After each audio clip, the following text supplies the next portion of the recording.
নমস্কার শ্রোতা বন্ধুরা, গল্পের ঝুড়ি নিয়ে আজ আবার হাজির হলাম। আজকে আপনাদেরকে এমন একটি গল্প শোনাতে এসেছি যে গল্পটি কিন্তু সত্য ঘটনার অনুপ্রেরণায় লেখা।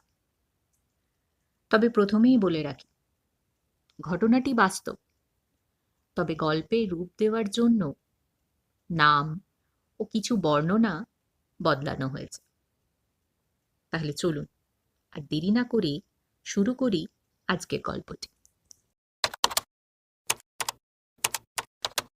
ঘটনাটি ২০০২ সালের। এখনকার মতোই তখন কিন্তু শীতের রাত। শিয়ালদহ স্টেশন প্রায় ফাঁকা। রাত ১১:৫৫।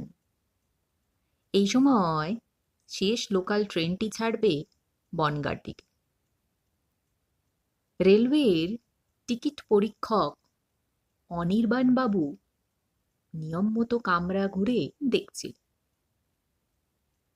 হঠাৎ চোখে পড়ল একজন বৃদ্ধ জানলার পাশে বসে ঝিমোচ্ছে। খুবই সাধারণ পোশাক, চোখে অদ্ভুত শান্তি।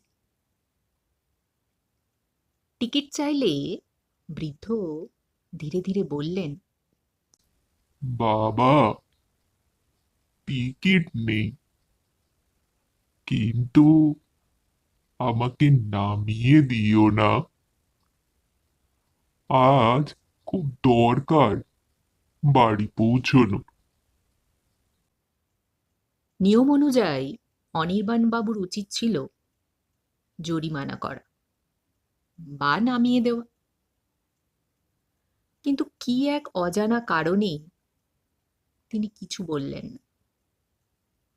শুধু এটুকু কথাই বললেন, এই কামরাতেই বসে থাকুন, অন্য কোথাও দিকে যাবেন না।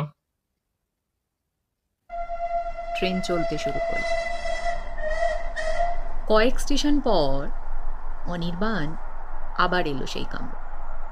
বৃদ্ধ তখন চোখ বন্ধ করে বসে।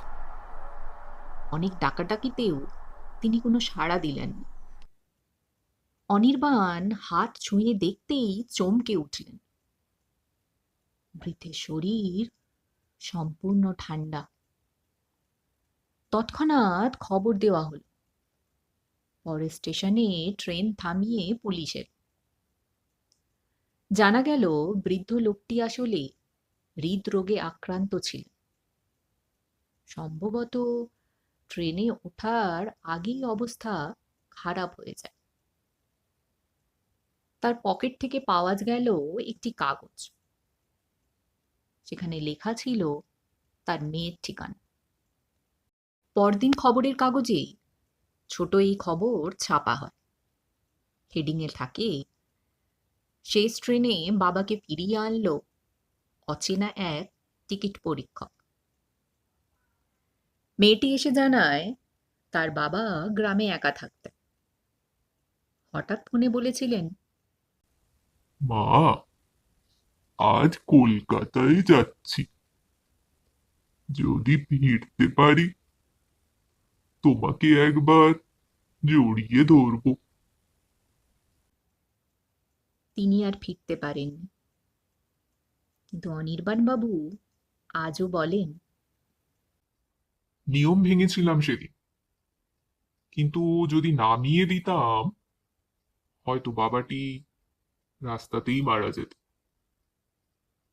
অন্তত শেষ যাত্রাটা তো বাড়ির পথেই ছিল।